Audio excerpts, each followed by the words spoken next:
Dobro. Znam kako izgleda. Ja jesam svoja osoba. Ali to ne znači da ću raditi što god poželim. Poput većine odraslih imam obaveze. Eva, hej Lisa!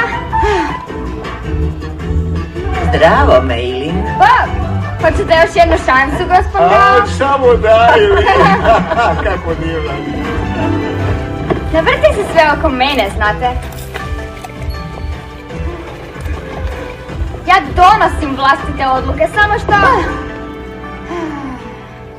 Neke su moje odluke malo više njezine.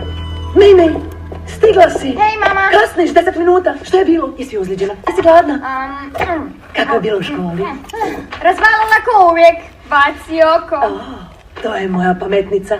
Danas uzorna učenica, sutra glavna tajnica UN-a. Reci bi bili jako ponosni.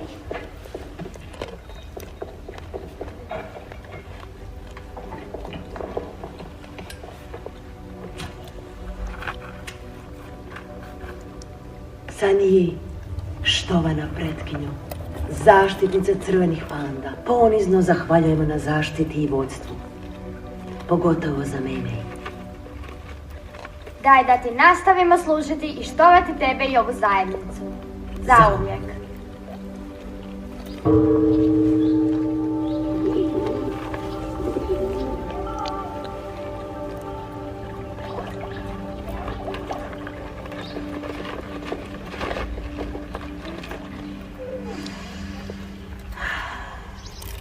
Spremna?